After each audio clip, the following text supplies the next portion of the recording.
दोस्तों, आज दुनिया भर में साइंटिस्ट और आर्कियोलॉजिस्ट ने अतीत से जुड़ी कई अनसुलझी पहेलियों को सुलझाने का काम किया है, जिसकी वजह से आज के साधारण लोगों को प्राचीन दुनिया को बहुत हद तक समझने में कामयाबी मिली है।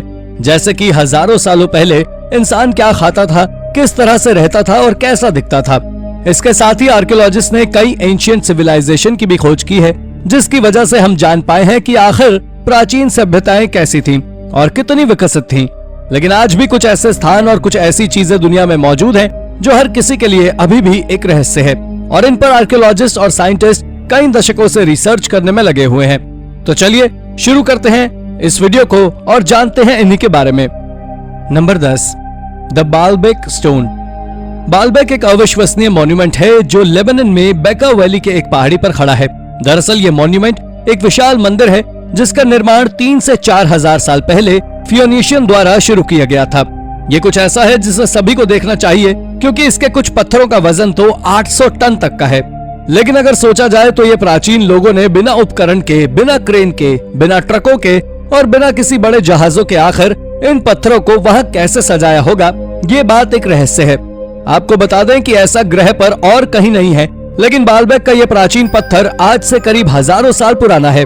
इसके छत के पत्थरों के बीच एक कमल के फूल के समान आकृति बनती है, जिसमें 6 पेटल्स और 2 इंटरलॉकिंग ट्रायंगल हैं, और आज भी बालबेक स्टोन बालबेक के संग्रहालय में है। इस 16 कोनों वाले पत्थर को गुरु पूजा पत्थर भी कहा जाता है। Number 9, Nazca landing strips. South America के देश पेरू के रेगिस्तान में 2200 साल पुरानी बिल्ली और कई अजीब मॉन्स्टर्स की आकृति वाली विशाल नाज़का लाइंस आज भी एक पहेली बनी हुई है। ये पेरू के नाज़का रेगिस्तान में स्थित एक पहाड़ी पर बनी है। ये बिल्ली के समान दिखने वाली आकृति ही लंबाई में करीब 121 फुट है, जबकि ये एरिया करीब बीच डेजर्ट में 250 मील तक फैला हुआ है, जिसे नाज़का कल्चर के द्वारा बनाया गया था। इसे सदियों से संरक्षित किया जा रहा है। नाज़का लाइंस को आर्कियोलॉजिस्ट यूएफओ हंटर्स के लिए एक जन्नत मानते हैं। कई एक्सपर्ट्स का ये भी दावा है कि यहाँ एलियंस अपने यूएफओ के साथ धरती पर उतरते थे और ये मिस्टीरियस कार्विंग्स उन्होंने ही बनाई थी। हालांकि अब वैज्ञानिकों ने लंबी रिसर्च के बाद पता किया है कि ये पेरू के एक प्राचीन और विशाल इरिगेशन सिस्टम का एक हिस्सा है, जो मौसम के गर्म होने के साथ दिखाई देने लगी है। इसे अब तक एलियन से संबंधित बताया जा रहा था, लेकिन वैज्ञानिकों ने इस बात को साफ कर दिया है कि ये एक इरिगेशन सिस्टम से कुछ ज्यादा नहीं है, लेकिन ये बात भी अब तक पूरी तरह प्रूव नहीं कर पाए हैं। Number 8, Glastonbury Tor. इसके बारे में बहुत से बड़े आर्कियोलॉजिस्ट का मानना है कि ग्लासटनबरी टॉर किंग आर्थर की कब्रिस्तान है। जिन्हें नहीं पता उन्हें बता दें कि किंग आर्थर एक मिथिकल किंग थे। दरअसल ये इंग्लैंड में एक छोटी सी पहाड़ी पर बना टावर है, जिसे 14 सेंचुरी में बनाया गया था, और यह इंग्लैंड की सबसे स्पिरिचुअल साइट्स में से एक है। इसके एक्सकेवेशन से पता लगा है कि इस एरिया में लोग नियोलिथिक एरा के दौरान रहा करते थे, क्योंकि आर्कियोलॉजिस्ट को वहां से फ्लिंट टूल्स, रोमन आर्टिफैक्ट्स और कई सारे रेलिक्स मिले हैं, जो आज से करीब 5000 साल से भी ज्यादा पुराने हैं। इसके अलावा वहां से इस बात के भी सबूत मिले हैं कि वहां साल 1275 में एक चर्च बनाया गया था, लेकिन शायद वो एक अर्थक्वेक के कारण टूट गया और उसके बाद उसका निर्माण 14वीं शताब्दी में हुआ। यह डिस्कवरी दुनिया की सबसे रहस्यमयी खोजों में से एक है। Number 7, sacred underground tunnels of Mesopotamia. ये करीब 5000 साल पहले बनाई गई एक प्राचीन अंडरग्राउंड सिटी है, जो आज आर्मेनिया में यानी कि टर्की की बॉर्डर पर स्थित है। इस सिटी को कई सारे नामों से जाना जाता है, जैसे कि इसे 1001 चर्चेस की सिटी और सिटी ऑफ 40 गेट्स के नाम से भी जाना जाता है। आपको बता दें कि यह शहर भी मेसोपोटामिया के बाकी शहरों की तरह ही एक पहाड़ों की गुफाओं में छिपाकर एक पर्याप्त ऊंचाई पर बना हुआ है। इस शहर के चारों ओर दीवार बनी हुई है, और इस जगह पर 11वीं शताब्दी में 1 लाख लोगों से ज्यादा लोग रहा करते थे।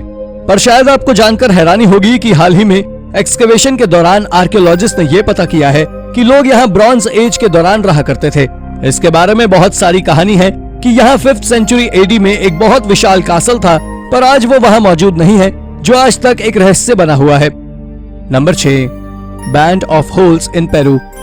बैंड ऑफ होल्स पेरू में नाज़का पठार पर पिस्को वैली में पाए जाने वाले लगभग 5000 से 6000 मानव आकार के होल्स की एक सीरीज है। स्थानीय लोगों को ये पता नहीं है कि उन्हें किसने बनाया और कैसे इस्तेमाल किया जाता था। ये होल्स घाटी के एक किनारे से शुरू होते हैं और लगभग 1.5 किलोमीटर तक एक पहाड़ी तक चलते हैं। ये होल्स वाकई हैरान कर देने वाले हैं, क्योंकि किनारों वाले गड्ढे लगभग 1 मीटर डायमीटर और 50 से 100 सेंटीमीटर गहरे हैं।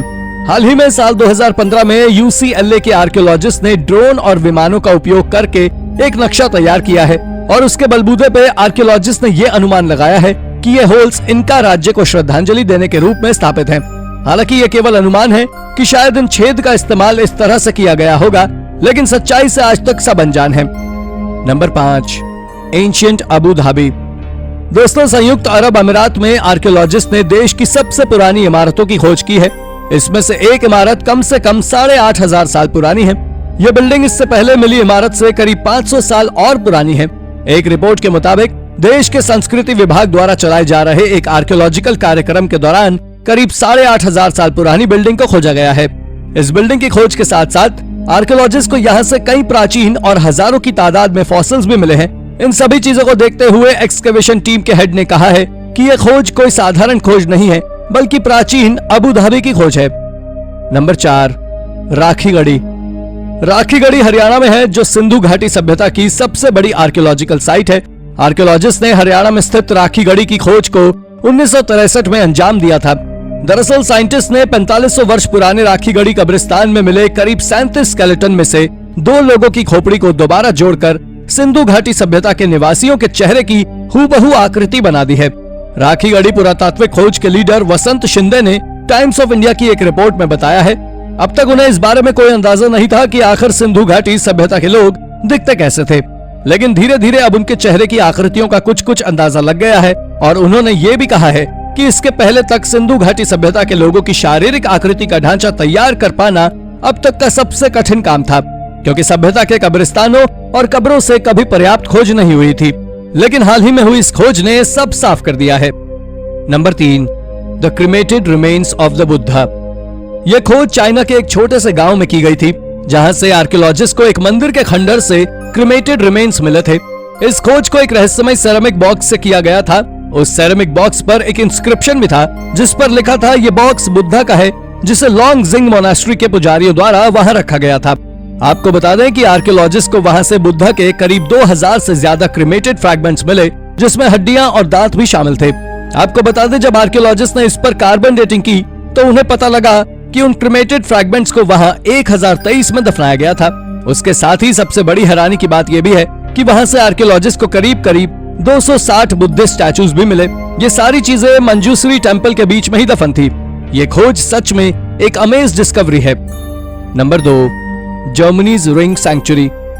दोस्तों, ये स्टोन हेंजेस का एक जर्मन वर्जन है, जिसे सर्कुलर आकार में न्यूलिथिक एरा के दौरान बनाया गया था, यानी इसे 2320 बीसी में बनाया गया था। ये स्टोनहेंज इंग्लैंड में बने स्टोनहेंज से करीब 200 साल बाद बनाए गए थे। इसे अलग अलग ट्राइब्स के द्वारा एक साथ मिलकर बनाया गया था। इसमें कुछ कुछ जगह पर पत्थरों के साथ लकड़ियों का भी उपयोग किया गया था। आपको जानकर आश्चर्य होगा कि इसके आसपास कई सारे मिस्टीरियस गड्ढे मिले हैं। आर्कियोलॉजिस्ट का स्टोनहेंज के बारे में मानना है कि ये स्टोनहेंज वहां की लोकल कम्युनिटी के द्वारा किसी प्रकार के रीति रिवाजों का पालन करने के लिए उपयोग किया जाता था, जिसमें से एक परंपरा ऐसी भी थी जिसमें 4 से 17 साल के बच्चे और 40 साल से ऊपर की औरत का बलिदान दिया जाता था। ये बात आर्कियोलॉजिस्ट को तब पता लगी जब उन्हें वहां से लगभग 7 कंप्लीट स्केलेटन मिले। यही नहीं, वहां से आर्कियोलॉजिस्ट को रिचुअल के दौरान उपयोग किए जाने वाले सामान और कुछ हड्डियां भी मिली, जिन्हें वहां जलाया गया था। ये बात इसे थोड़ा ज्यादा ही स्केरी बनाती है। Number 1, the truth of crystal skulls. इन क्रिस्टल स्कल्स के बारे में लोगों का मानना है कि ये खोपड़ियां बोलती भी हैं और भविष्य को भी दिखाती हैं। दुनिया में 4 से 5 लोगों के पास ऐसे क्रिस्टल स्कल्स हैं। कहा जाता है कि दुनिया भर में ऐसे 13 स्कल्स हैं, और अगर ये मिल जाएं तो पूरी दुनिया को बदलने की ताकत रखते हैं। नेशनल जियोग्राफिक की एक रिपोर्ट के अनुसार इन स्कल्स को क्वार्ट्ज का उपयोग कर बनाया गया है, जिसे रॉक क्रिस्टल भी कहते हैं। ये प्री कोलंबियन मेसो अमेरिकन की देन मानी जाती है, जो 1300 से 1521 के बीच रहते थे। हैरानी की बात यह है कि इन्हें बनाने के बाद किसी वजह से पूरी दुनिया में बिखेर दिया गया। इन खोपड़ियों को लेकर एक बात ऐसी भी मानी जाती है कि ये एलियंस की देन है, और इस वजह को काफी हद तक सच भी माना जाता है, क्योंकि जिस तरह से ये स्कल्स बने हैं, वैसे स्कल्स को इतने पुराने समय में किसी भी तकनीक का उपयोग कर बनाना नामुमकिन था। सदियों से इसके बारे में जानने की कोशिश की जा रही है, लेकिन कोई नहीं जान पाया है कि ये आखिर कैसे बने हैं, इन्हें किसने बनाया और ये कहां से आए हैं और इनका इस्तेमाल क्या है। मंदिरों के खंडरों में मिलने के बाद से इस पर लगातार कहानियां बन रही हैं, लेकिन कौन सी कहानी कितनी सच है ये कोई नहीं जान सका है। तो दोस्तों, ये थी हमारी आज की वीडियो। अगर आपको वीडियो पसंद आई हो तो वीडियो को लाइक करें, और हाँ, जाते जाते चैनल को सब्सक्राइब भी जरूर कर दीजिएगा। धन्यवाद।